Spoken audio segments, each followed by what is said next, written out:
ठाण्यामध्ये उद्या ठाकरेंची शिवसेना आणि मनसेनं संयुक्त मोर्चाची हाक दिली आहे। हा मोर्चा गडकरी रंगायतन ते थेट ठाणे महानगरपालिकेवर धडकणार आहे। पाणी समस्या, वाहतूक कोंडी समस्या आणि रस्त्यांवरील खड्ड्यांचे प्रश्न सोडवण्याच्या मागणीकरता हा मोर्चा निघणार आहे। मोर्चाच्या बॅनरवर राज ठाकरे आणि उद्धव ठाकरेंचे एकत्र फोटो छापण्यात आलेले आहेत।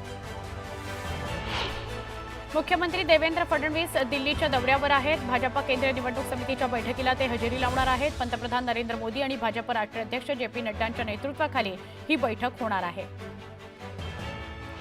स्थानिक स्वराज्य संस्थांच्या निवडणुकीकरता भाजपची रणनीती ठरलेली आहे। महाविकास आघाडीच्या स्थानिक पातळीवर बड्या नेत्यांना भाजपची दारं खुली करण्यात आली आहेत। भाजपमध्ये येण्यास इच्छुक असतील त्यांना पक्षात घेण्यात येणार आहे, तर भाजपच्या कार्यकर्त्यांवर अन्याय होणार नाही याची खबरदारी घेण्यात येणार आहे। भाजपच्या कोकण आणि ठाणे विभागाच्या पदाधिकाऱ्यांची बैठक संपन्न झाली। बैठकीमध्ये भाजप पदाधिकाऱ्यांनी आगामी निवडणुकीमध्ये स्वबळावर लढण्याची मागणी देवेंद्र फडणवीसांकडे केली आहे। स्वबळावर की महायुतीत लढायचा हा निर्णय जिल्हा पातळीवर घेणार असल्याचं फडणवीस म्हणाले। पालिका निवडणुकीच्या पार्श्वभूमीवर कबूतरखान्यांचा विषय पुन्हा तापण्याची चिन्ह आहे। जैन समुदायाच्या सभेनंतर आम्ही गिरगावकर संघटना आक्रमक झाली। कबूतर go back to Marwad Rajasthan अशा आशयाचे पोस्टर्स लावण्यात आलेले आहेत। कबूतरखान्याचा विषय चांगलाच तापलाय। कबूतरखान्याच्या वादात प्रसिद्ध क्रिकेट समालोचक हर्ष भोगले यांनी उडी घेतली आहे। कबूतरांच्या विष्ठेतील कण श्वासावाटे शरीरात गेल्यास फुफ्फुसांचे गंभीर आजार होऊ शकतात। याबाबत डॉक्टर सातत्यानं धोक्याचा इशारा देत आहेत। कृपया आपण सगळेजण कबूतरांना खाऊ घालणं बंद करूयात असं आवाहन त्यांनी केलंय। घायबळ प्रकरणाची चौकशी करणार असल्याचं मुख्यमंत्री देवेंद्र फडणवीसांनी सांगितलं। यावरून सुप्रिया सुळेंनी मुख्यमंत्र्यांचे आभार मानले, तर फेक पासपोर्ट बनवून देश सोडून गेल्याचा विषय गंभीर असल्याचंही सुळेंनी म्हटलंय।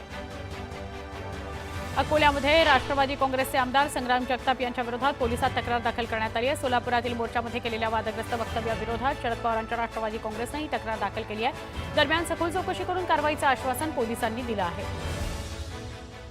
मनमाड शहरातील अनेक पदाधिकारी आणि कार्यकर्त्यांनी उद्धव बाळासाहेब ठाकरे शिवसेनेला जय महाराष्ट्र केला आणि शिंदे शिवसेनेत प्रवेश केला। आमदार सुहास कांदे यांनी त्यांच्या पक्षामध्ये स्वागत केलं। नगर परिषद निवडणुकीच्या तोंडावर कार्यकर्त्यांनी पक्षाची साथ सोडल्यामुळे उभाठाला धक्का बसलाय। अमळनेरमधील प्रताप महाविद्यालयामध्ये खान्देश शिक्षण प्रसारक मंडळाच्या वतीनं आयोजित कार्यक्रमामध्ये पालकमंत्री गुलाबराव पाटील आणि मंत्री गिरीश महाजन यांच्यात जोरदार जुगलबंदी बघायला मिळाली। दोन्ही मंत्र्यांच्या जुगलबंदीमुळे कार्यक्रमात एकच हास्यकल्लोळ बघायला मिळाला। रत्नागिरीच्या मंडणगडमध्ये दिवाणी आणि फौजदारी न्यायालयाच्या नूतन इमारतीचं उद्घाटन पार पडलं। सरन्यायाधीश भूषण गवई यांच्या शुभ हस्ते इमारतीचं लोकार्पण करण्यात आलं। यावेळी मुख्यमंत्री देवेंद्र फडणवीस, उपमुख्यमंत्री एकनाथ शिंदे आणि अजित पवार उपस्थित होते। जालना जिल्ह्यातून जाणारा धुळे सोलापूर हा राष्ट्रीय महामार्ग अडवत शेतकऱ्यांनी रास्ता रोको आंदोलन केलं। हेक्टरी 50,000 रुपये मदतीसह संपूर्ण कर्जमाफी करण्याची मागणी करण्यात आली। चाळीसगाव तालुक्यातील 1500 कापूस उत्पादक शेतकऱ्यांची सीसीआयकडे खरेदी करता नोंदणी आहे। नोंदणीनंतर शेतकरी केंद्र सुरू होण्याची वाट बघताय। खासदार अमर काळेंनी कर्जमाफी करण्याची मागणी केली आहे। आणखी किती शेतकऱ्यांच्या आत्महत्या झाल्यावर कर्जमाफी करणार असा सवाल त्यांनी केला। बारामती शहरात आज अजिंक्य संस्थेच्या मार्फत दान उत्सव दिन साजरा करण्यात आला।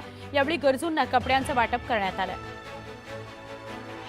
वर्ध्याच्या हिंगणघाट तालुक्यातील नांदगावमधल्या पीएमसी उच्च प्राथमिक शाळेला शैक्षणिक साहित्य देण्यात आलं। यावेळी आमदार समील कुणावार यांच्या हस्ते खगोलशास्त्र प्रयोगशाळा संगणक कक्षाचं लोकार्पण करण्यात आलं। शाळेत डिजिटल कंटेंटच्या माध्यमातून शिक्षण दिलं जाणार आहे। मावळच्या इंदोरी परिसरात बिबट्यानं गायीच्या वासरावर हल्ला केला। यात वासराचा मृत्यू झाला। तातडीनं बिबट्याचा बंदोबस्त करण्याची मागणी ग्रामस्थांनी वनविभागाकडे केली आहे। गोंदियामध्ये केळी बागेचं नुकसान झाल्यानं केळी उत्पादक शेतकरी संकटात सापडलाय। धान पिकाप्रमाणे केळी बागेलाही नुकसान भरपाई देण्याची मागणी करण्यात आली आहे। धाराशिवमध्ये पूरग्रस्त भागातील शेतकरी, व्यापारी आणि विविध पक्ष संघटनांनी केळी वाटप आंदोलन केलं। सरकारनं अतिवृष्टी पूरग्रस्तांकरता जाहीर केलेली आहे 31,000 कोटीची ही मदत आहे ती फसवी असा आरोप करण्यात आलाय। बीडमध्ये ज्ञानोबा तुकोबा आधार दिंडीचं आयोजन करण्यात आलं। यावेळी शेतकरी आत्महत्या रोखण्याकरता सामूहिक शपथ घेण्यात आली। कवयित्री बहिणाबाई चौधरी उत्तर महाराष्ट्र विद्यापीठामध्ये युवा रंग युवक महोत्सवाचं आयोजन करण्यात आलं। यावेळी परदेशी विद्यार्थ्यांनी महोत्सवाला थेट भेट दिली। फेलिक्स यांनी आदिवासी नृत्य सादर करत आनंद लुटला। छत्रपती संभाजीनगरच्या नरहरी रांजण गावामध्ये खदानीमध्ये बुडून दोघांचा मृत्यू झाला। मयूर मोईन आणि साहिल जालटे असं मृत्यू झालेल्यांचं नाव आहे। गोंदिया शहरातील मुख्य विद्युत पॉवर हाऊस विभागासमोर रस्त्याची दुरवस्था झाली आहे। आंबेडकर चौक ते अंबाटोलीपर्यंत या रस्त्यांवर मोठमोठे खड्डे झालेले आहेत। हा रस्ता लवकरात लवकर बांधण्यात यावा अशी मागणी परिसरातील लोकांनी केली आहे। ठाण्यातल्या घोडबंद रोडवर सतत होणाऱ्या वाहतूक कोंडीमुळे वाहन चालकांना नाहक त्रास सहन करावा लागतोय। तातडीनं यावर मार्ग काढण्याची मागणी नागरिकांनी केली आहे। अमरावती जिल्ह्यातील गुरुकुंज मोझरीमध्ये राष्ट्रसंत तुकडोजी महाराज यांचा 57वा पुण्यतिथी महोत्सव पार पडला।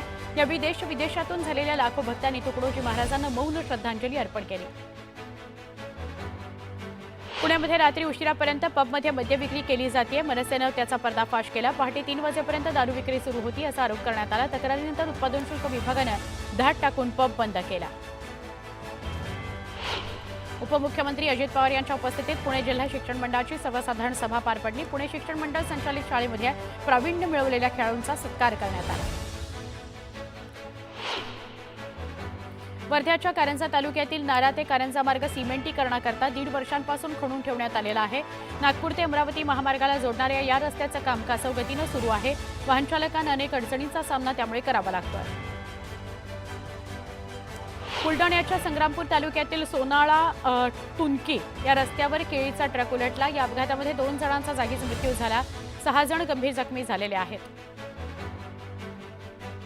नागपूरमध्ये घरफोडी करणाऱ्या एका रेकॉर्डवरील आरोपीला गुन्हे शाखेच्या पथकानं अटक केली। चोरट्याकडून 2 लाखांचा मुद्देमाल जप्त करण्यात आला। अमोल चाफेकर असं अटक करण्यात आलेल्या चोरट्याचं नाव आहे।